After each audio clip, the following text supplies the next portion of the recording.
చంద్రబాబు నాయుడు గారి ప్రభుత్వానికి హైకోర్టులో గట్టి ఎదురు దెబ్బ అయితే తగిలిందండి. అది కూడా ఎవరి గురించి అనుకున్నారో, కొడాలి నాని గారి గురించి.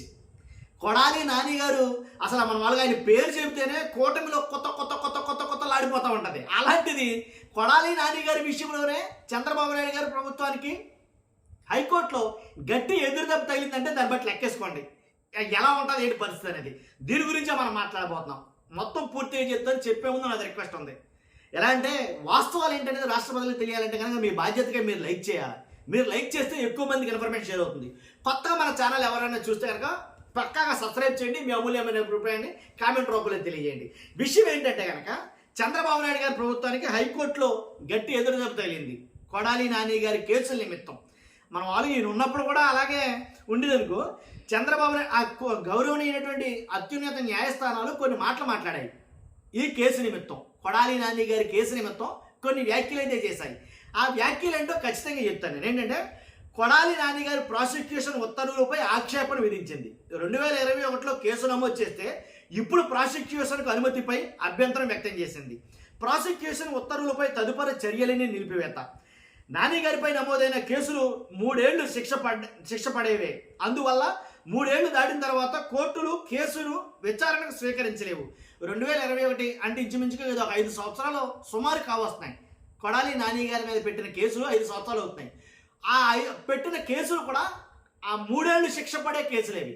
మరి 3 ఏళ్లు శిక్ష పడే కేసుల్ని 5 ఏళ్ల తర్వాత ఇప్పుడు ప్రాసిక్యూషన్ స్వీకరించమంటే ఎలా స్వీకరిస్తాం అని గౌరవ అత్యున్నత న్యాయస్థానం చెప్పడం అయితే జరిగింది. అభ్యంతరం వ్యక్తం చేసింది. ప్రాసిక్యూషన్ ఉత్తర్వులపై తదుపరి చర్యలను నిలిపివేయాలి. కొడాలి నాని గారిపై నమోదైన కేసులు 3 ఏళ్లు శిక్ష పడేవే. అందువల్ల 3 ఏళ్లు దాటిన తర్వాత కోర్టులు కేసును విచారణకు స్వీకరించలేవు. సిఆర్పిసిలో దీనిపై స్పష్టమైన నిషేధం ఉంది. స్పష్టం చేసిన హైకోర్టు. మధ్యంతర ఉత్తర్వులు జారీ, పోలీసుల తీరుపై నిప్పులు చెరిగిన న్యాయమూర్తి. వివరాల సమర్పణకు సమయం తీసుకుని కోర్టులో ఛార్జిషీటు దాఖలు చేస్తారా? ఇది ముమ్మాటికి కోర్టు ధిక్కారమే. పోలీసులు ఏం చేసినా అడిగేవారు లేరనుకుంటున్నారా? రాష్ట్రం రావణ కాష్టంగా ఉండాలనుకుంటున్నారా? చట్టాన్ని ఉల్లంఘిస్తుంటే చూస్తూ ఊరుకునేది లేదు. కోర్టునే తప్పుదో పట్టిస్తారా? పోలీసులపై జస్టిస్ లక్ష్మణ్ రావు గారు తీవ్ర ఆగ్రహం వ్యక్తం చేశారు. ఆయన ప్రభుత్వ న్యాయవాది జయంతిపై కూడా అసహనం వ్యక్తం చేశారు. ఆయన ప్రభుత్వ న్యాయవాదికి కొన్ని ప్రమాణాలు ఉండాలి. ప్రభుత్వ ప్రతినిధిగా వ్యవహరించకూడదు. అంటే ప్రభుత్వ న్యాయవాదిగానే వ్యవహరించాలి తప్ప ప్రభుత్వ ప్రతినిధిగా వ్యవహరించకూడదు అని హితవు పలికినటువంటి న్యాయమూర్తి గారు అక్షంతర వేశారు మొత్తం మీద. కాబట్టి కొడాలి నాని గారు లోపల ఉన్నా కానీ, అంటే అధికారంలో ఉన్నా కానీ, లేదా బయట ఉన్నా కానీ, అధికారంలో లేకపోయినా కానీ చంద్రబాబు నాయుడు గారి ప్రభుత్వాన్ని మాత్రం ఏదో రకంగా ఎరకాటంలో పెడతానే ఉన్నాడు ఆయన. ఎందుకు అంటే కనుక కొడాలి నాని గారు ఒక ఎత్తు, వైఎస్ఆర్సీపీలో ఉన్న వాళ్ళందరూ ఒక ఎత్తు. వాస్తవమా కదా? కొడాలి నాని పేరు చెప్తారే చాలు వాస్తవంగా అయితే కనుక. కాబట్టి బూతులతో విరుచుకుపడిపోతాడు. దీంట్లో మొహమాటం లేదు, నేనే చెప్తున్నా మాట. కాబట్టి ఎందుకంటే కనుక వాళ్ళు అలా మాట్లాడితే నేను అలా మాట్లాడతా, వాళ్ళు గౌరవిస్తే నేను గౌరవిస్తా, మా నాయకుడిని అంటే నేను ఊరుకోను, ఇదే మాట మాట్లాడతాడు ఆయన. కాబట్టి వైఎస్ఆర్సీపీలో ఎంతమందిని అరెస్ట్ చేసినా కానీ వాళ్ళకి సాటిస్ఫాక్షన్ లేదు వాస్తవంగా అయితే కనుక. కూటమి ప్రభుత్వానికి మెయిన్ టార్గెట్ ఎల్లో మీడియా కావచ్చు, ఎల్లో మీడియా ఛానళ్ళు కావచ్చు, మెయిన్ స్ట్రీమ్ ఛానళ్ళు కావచ్చు, కూటమిలో చాలామంది నాయకులు కావచ్చు, వాళ్ళందరూ కోరుకునేది ఒకే ఒకటి, కొడాలి నాని గారి అరెస్ట్. ఆయన అరెస్ట్ చేస్తే ఆ సాటిస్ఫాక్షన్ వాళ్ళకి ఫుల్ఫిల్ అవ్వదు. అరెస్ట్ చేద్దామనుకునే సమయంలో కోర్టు ఏమో గట్టిగా లేస్తుంది. అర్థమైనా?